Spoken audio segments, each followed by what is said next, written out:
মজাদার বাংলা কার্টুনে মন ভরিয়ে তুলতে ডাউনলোড করুন ক্লিক অ্যাপ আর ট্যাপ করুন ক্লিক কিডসে। কে দেয় কার মাথায় টুপি, বলি কে কাকে দিচ্ছে ফাঁকি, কে চোর আর কে যে সাধু, আসল কে যে মেকি। বলবে গোপাল ভাঁড়, বলবে গোপাল ভাঁড়, আসবে গোপাল ভাঁড়, বলবে গোপাল ভাঁড়। একটু মধু একটু তিতা, বাস্তবটা গল্পে গাথা, পাঁচমিশালি রঙ্গ নিয়ে হাসির উপহার। হাজির গোপাল ভাঁড়, হাজির গোপাল ভাঁড়, সেই গোপাল ভাঁড়, বলবে গোপাল ভাঁড়। এমন চরিত্র বড়ই বিচিত্র, তালে ডোলে ডামা ডোলে দেখো শুধু নৃত্য। এমন চরিত্র কান চেপে শোনো শুধু, মুখ বুঝে ভাবো শুধু, চোখ বুঝে দেখো শুধু।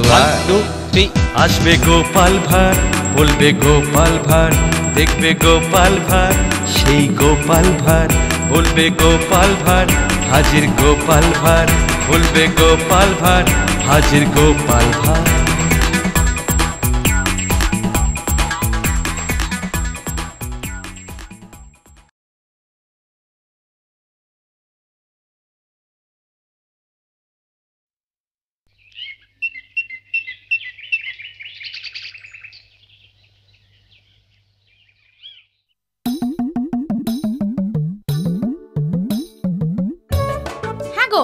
বলি এখনো বসে বসে তামাক খাচ্ছ যে বড়? কেন, কি করব? সে কি গো, তোমায় যে বললুম আজ নীল ষষ্ঠী, শিব মন্দিরে পুজো দিতে যাব, তো যাবে না? ও, রাজকার্য করে এসে এইমাত্র একটু তামাক খেতে বসলাম। তা নাও, এবার বউয়ের সাথে শিবের মাথায় জল ঢালতে চলো। পারবো না। না না, তা পারবে কেন? ছেলে পুলেগুলো তো আর তোমার নয়, আমার। তাই যা কিছু করার সবটা আমাকেই করতে হবে। তোমার আর কি, তুমি বরং ঘরেতে আয়েশ করে বসে তামাক খাও। এই শুরু হলো ফ্যাচর ফ্যাচর কান্না। আচ্ছা আচ্ছা আচ্ছা, নাও নাও নাও নাও, চল চল চল চল, নাও চল। ওরে বাতাসি, আয় রে। হ্যাঁ গো মা, যাই। চলো মা, আমি তৈরি। মা গো, কত লোকজন, সব কাতারে কাতারে দাঁড়িয়ে। সত্যি যা ভিড় দেখছি, তাতে মনে হচ্ছে বাবার মাথায় জল ঢালতে সন্ধে গড়িয়ে রাত্রির হয়ে যাবে। ওদিকে আবার আমরা সেই সকাল থেকে উপোস করে আছি। ওহো, তাই বলো? তোমাদের খিদে পেয়েছে। কর্তামশাই ঠিকই বলেছেন বটে। তুমি তো রাজামশাইয়ের প্রিয় পাত্র, বেশ একটু প্রভাব প্রতিপত্তিও আছে। দেখো না, যদি একটু তাড়াতাড়ি বাবার মাথায় জল ঢালতে পারি। বেশ, এসো আমার সাথে, দেখি কি করতে পারি। গোপাল, ও গোপাল, আরে ও গোপাল, আরে রসো রসো রসো, বলি যাচ্ছ কোথায়? কেন, মন্দিরে? সাথে ও টিকে। কে আবার? আমার বউ, আমার দাসী বাতাসী। রাজার সাথে থেকে থেকে মনে হচ্ছে তুমি নিচের দিকে তাকাতে বোধহয় ভুলেই গেছো। ওরকম টিপ্পনি না কেটে কি হয়েছে তা স্পষ্টাস্পষ্টি বলো দেখিনি। বলে ওই নেড়ি কুত্তাটা তোমার কে হয়? পোষ্য বুঝি? দূর দূর, হাটের কুকুর। দূর দূর দূর। আচ্ছা বেয়াদব কুকুর তো তাড়ালেও যায় না।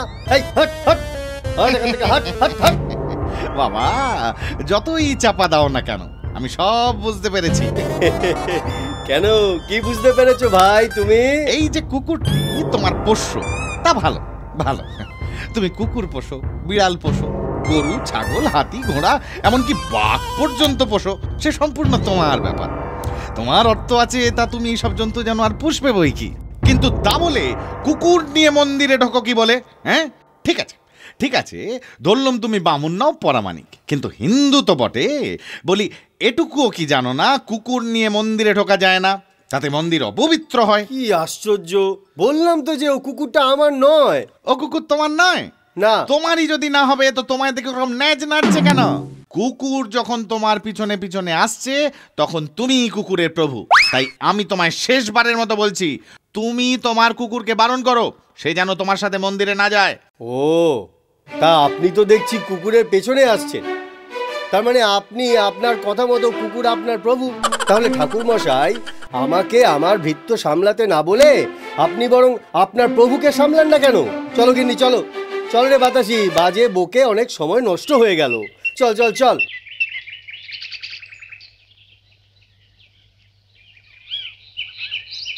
কি এত বড় কথা? হ্যাঁ, কুকুর আমার প্রভু, তার মানে আমি কুকুরের অধম।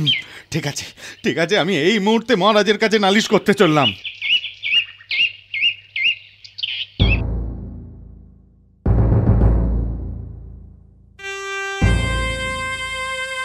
কি বলছেন কি আপনি? না না, এ কথা কিছুতেই আমার বিশ্বাস হচ্ছে না। বিশ্বাস না হয় আপনি নিজে মন্দিরে চলুন, গিয়ে জনে জনে প্রশ্ন করুন, তাহলেই প্রমাণ পেয়ে যাবেন। মহারাজ, এই সমস্ত কিন্তু আপনার জন্যই হয়েছে। আপনি প্রত্যেক কাজে খালি গোপাল গোপাল করেন, আর এদিকে আপনার ভালো মানুষের সূচক নিয়ে গোপাল সারা রাজ্যময় যা নয় তাই করে বেড়াচ্ছে। পরে যদি ওই গোপালের জন্য কোনো প্রজা বিদ্রোহ করে, তখন কিন্তু আপনি আমাদের দোষারোপ করতে পারবেন না। এ তো মহা সমস্যায় পড়া গেল দেখছি।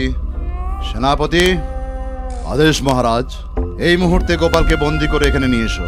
যথা আজ্ঞা মহারাজ। সত্যি রানীমা, আপনাকে যা সুন্দর দেখতে লাগছে না, চোখ যেন জুড়িয়ে যাচ্ছে। আচ্ছা আচ্ছা, বক বক পরে করবি ক্ষণ, আগে তাড়াতাড়ি চুলটা বেঁধে দে তো। ও মা, এ আবার কেমন তোর কথা গো রানীমা? পরনে অত সুন্দর মসলিন, গলায় অত সুন্দর হিরে বসানো সোনার কণ্ঠি, হাতে মকরমুখী বালা, তাতে আবার চুল বাঁধা। না না, ও ভালো লাগবে না। আমি বরং এলো চুলে মালা জড়িয়ে দিচ্ছি।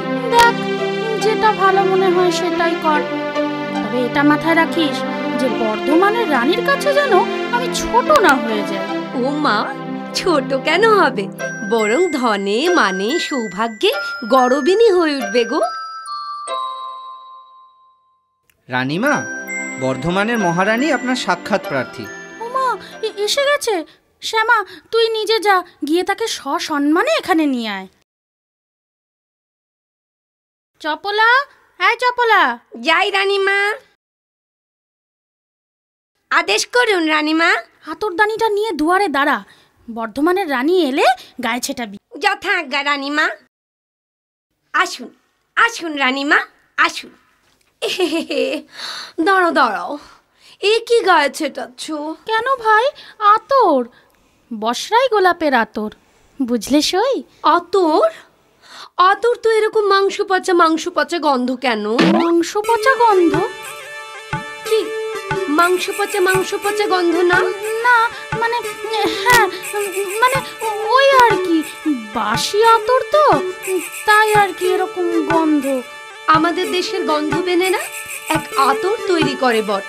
সত্যি সে বড় আশ্চর্য আতর, যত পুরনো হবে তত তার সুগন্ধ ছড়াবে। উমা, তাই নাকি ভাই? তা কোন গোলাপের আতর ভাই? গোলাপ? উমা, গোলাপ কেন হবে? গোলাপের আতর তো সবাই তৈরি করে। আমাদের দেশে ঘাস ফুল থেকে আতর তৈরি হয়। ঘাস ফুল থেকে আতর? কেন হবে না ভাই?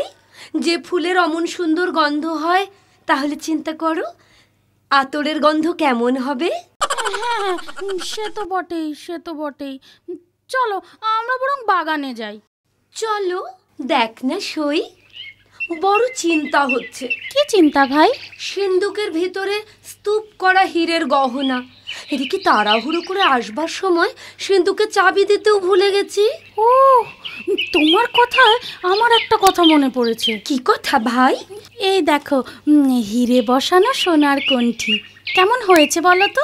ওই মন্দের ভালো আর কি। মন্দের ভালো কি গো? এই এত বড় হীরা কেউ কোনোদিন চোখে দেখেছে? তা হ্যাঁ সই, হীরাই তো, নাকি অন্য কিছু? কেন না, কেমন ম্যাটম্যাটে মতন। তা করতি? 70 রতি। আমার স্বামীও আমায় দুটো হীরের মাকড়ি করে দিয়েছিলেন, এক একটা 140 রতি, ঠিকই এত বড়। আর সে কি আশ্চর্য হিরে! যে ঘরে ওই হিরে দুটো থাকবে সেই ঘরে রাত্রে আর আলো জ্বালানোর প্রয়োজন হবে না। বাবা, হীরের এত দুটি! তবে আর বলছি কি, উমা, এ কি আশ্চর্য মেয়ে মানুষ তো তুমি! কেন এরকম বালা তো আমাদের রাজবাড়ির দাসীরা পরে। খুলে ফেলো, খুলে ফেলো শিগগিরি। হ্যাঁ, সে কি?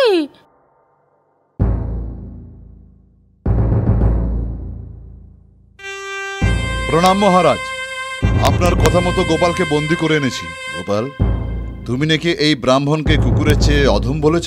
ছি ছি মহারাজ, এ কথা আমি কখনো বলতে পারি? কি? আমি তবে মিথ্যে কথা বলছি? প্রকৃত ঘটনাটা কি হয়েছিল পূজারী?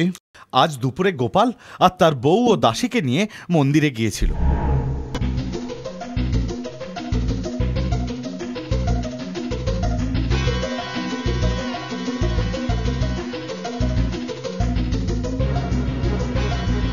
কুকুর যখন তোমার পিছনে পিছনে আসছে তখন তুমি কুকুরের প্রভু। ও, তা আপনি তো দেখছি কুকুরের পেছনে আসছেন। তার মানে আপনি আপনার কথা মতো কুকুর আপনার প্রভু। গোপাল, এ কথা কি সত্য? হ্যাঁ মহারাজ, সত্য। এই মুহূর্তে তুমি রাজসভা ত্যাগ করে চলে যাও। যথা আজ্ঞা মহারাজ। সভা তাহলে আজকের মতো এখানেই সমাপ্ত হলো। দুপালতে তিনটম দগ্ধ করলে বলো তো? আরে আমি তো জানি মহারাজ আমাদের ভিতর ভিতু, তাই রাজদ্রোহিতার কথা বলতেই প্যাট ডোটের বুকে নুন। যাক, তাহলে গোপালের রাজসভায় আসা আজ থেকে পুরোপুরি বন্ধ। এবার থেকে তাহলে ওই নজরানাগুলো আমরাই পাবো। দাদা বলে তো ভাই।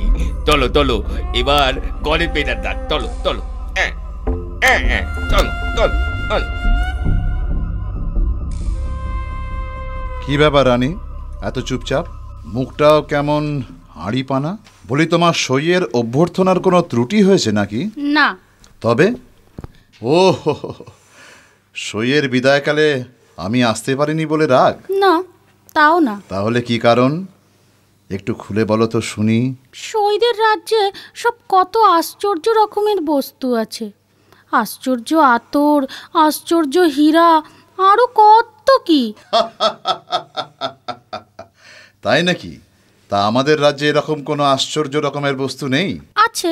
তা সে কি শুনি? স্বয়ং আমি। মানে? এত বড় রাজ্যের রানী আমি, আর সেই আমি কিনা ঝিয়েদের বালা পড়েছি। ঝিয়েদের বালা? ঠিক বুঝতে পারলাম না, একটু বুঝিয়ে বলবে ব্যাপারটা? আজ সকালে সইয়ের আসার পর আমাদের দেশে ঘাস ফুল থেকে আতর তৈরি হয়। তা হ্যাঁ সই, হীরাই তো, নাকি অন্য কিছু? আমার স্বামীও আমায় দুটো হীরের মাকড়ি করে দিয়েছিলেন, এক একটা 140 রতি, ঠিক এত বড়। যে ঘরে ওই হীরে দুটো থাকবে সেই ঘরে রাত্রে আর আলো জ্বালানোর প্রয়োজন হবে না। তবে তো খুবই লজ্জার ব্যাপার। যে করেই হোক এই লজ্জার হাত থেকে আমাকে, আপনার নিজের স্ত্রী, নিজের রাজ্যকে বাঁচান। ঠিক আছে, এ ব্যাপারে কালই আমি আমার সভাসদদের সাথে কথা বলে কিছু একটা উপায় ঠিকই বের করব।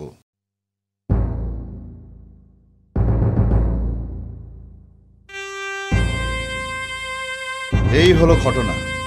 এবার তাহলে আপনারাই বলুন যে আমি এখন কি করব, কিভাবে আমার রাজ্য তথা আমার রানীর হৃত গৌরব পুনরুদ্ধার করব। মহারাজ, আমাদের কবিরাজ মশাইয়ের আশ্চর্য একটা মলম আছে, সেইটা দেখান না। আশ্চর্য মলম? সে আবার কি? মহারাজ, ওই মলম ব্যবহারে মাত বেদনা একেবারে গায়ে। আরে দূর দূর, বর্তমানে রানী কি ছোট্ট বটরে থুট্টুরে বুড়ি নাটি? হ্যাঁ, যে তিনি বাতের বেটায় শয্যাশায়ী হয়ে আছেন, আর তার রোগ মুক্তির জন্য আমাদের এখান থেকে কবিরাজের আশ্চর্য মলম পাঠাতে হবে। তবে মুক্ত হাসি, দাঁতের মাদন। বর্ধমানের মহারানী নিত্যই খুব পান খান, আর পান খেতে দাঁত একেবারে আটা বিচির মতো কালো হয়ে গেছে। ওই মাদনে একবার দাঁত মাজলে দাঁত সঙ্গে সঙ্গে মুক্তোর মতো ঢকঢকে সাদা হয়ে যাবে। মহারাজ, এরা একেবারেই মূর্খের দল। এদের দিয়ে কোনো কাজ কোনোদিন হয়ওনি, আজও হবে না। আপনি বরং গোপালকে ডাকুন, দেখুন সে যদি এই সমস্যার কোনো সমাধান করতে পারে। কিন্তু সে সবাই এলে প্রজারা যদি কোনো বিদ্রোহ করে, সে যদি আপনার রাজ্য তথা রানীমাকে এই লজ্জার হাত থেকে বাঁচাতে পারে, তাহলে সে বিদ্রোহ দমন করতে পারবে। বেশ, কবিরত্ন যা আপনার ইচ্ছে। সেনাপতি, বিদূষক গোপালকে সসম্মানে এই রাজসভায় নিয়ে আসুন। যথাজ্ঞা কবিরত্ন।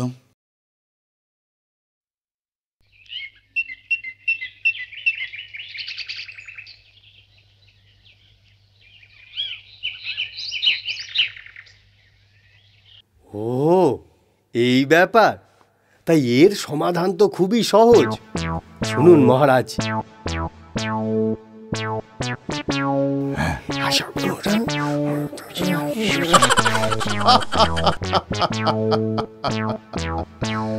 তুমি তো বেশ ভালো কথা বলেছো গোপাল।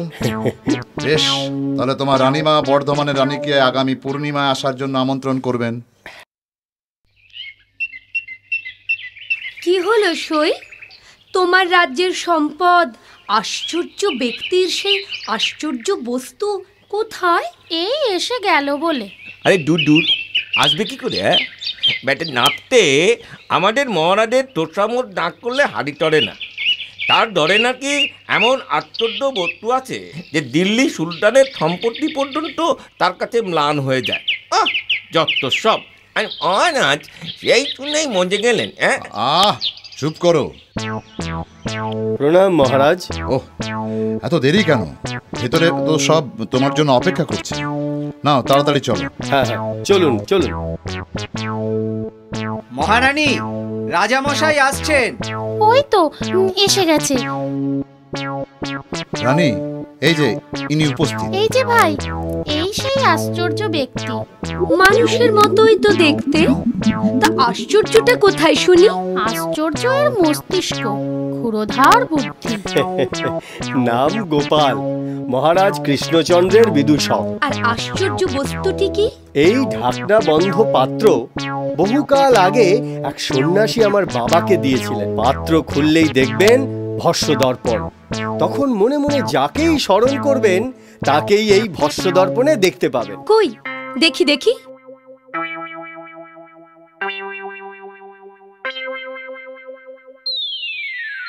কই, কিছুই তো দেখতে পাচ্ছি না। হ্যাঁ হ্যাঁ, দেখতে পাবেন।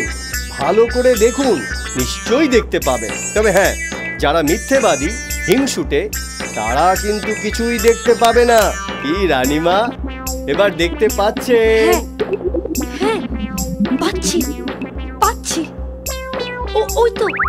ওই তো মহারাজ খেতে বসছেন, সাথে পুত্রও আছে। বাবা, পুত্র আবার মাছের মুড়ো খাচ্ছে। তাহলে রানীমা, আশ্চর্য বস্তু না? হ্যাঁ, বড়ই আশ্চর্যের বস্তু। আশ্চর্য লোকের আশ্চর্য বস্তু। এই নাও তোমার পাত্র। আচ্ছা, দেখা তো হয়েছে। নাও এখন চলো, সামান্য কিছু জলযোগ করবে। হ্যাঁ, তাই চলো। হ্যাঁ গোপাল, ওই কৌটোয় কি আছে? ভাতের মারমাখা ঘুঁটের ছাই। কিন্তু দেখুন, তবুও কত আশ্চর্য বস্তু। কি করে? বাহ, এই ভস্য দর্পণে রানী কাউকে দেখতে না পেলে হতেন হিংসুটে, কুচুটে, মিথ্যেবাদী। তাই তার নিজের ভাবমূর্তিটি পরিষ্কার রাখার জন্য মহারাজ আর যুবরাজকে ওই ছাইয়ের ডেলায় ভেতর দেখতে হলো। ভেবে দেখুন, শত যোজন দূরের বস্তু নিকটে দেখা কোনো আশ্চর্য বস্তু ছাড়া এ কাজ অসম্ভব। কিন্তু তা বলে ভূতের ছাই দিয়ে লোকটা কেন? না না না না, এ ঠিক হয়নি। আরে রাখো তোমার ঠিক বেঠিক। বুনো ঘাসের ফুলে যদি সুগন্ধি আতর তৈরি হতে পারে, তাহলে ভাতের মার মাখা ছাইও ভস্য দর্পণ হয়ে শত যোজন দূরের বস্তু মুহূর্তে চোখের সামনে দর্শন করাতে পারে। কি মহারাজ, ঠিক না? মজাদার বাংলা কার্টুনে মন ভরিয়ে তুলতে ডাউনলোড করুন ক্লিক অ্যাপ আর ট্যাপ করুন ক্লিক কিডসে।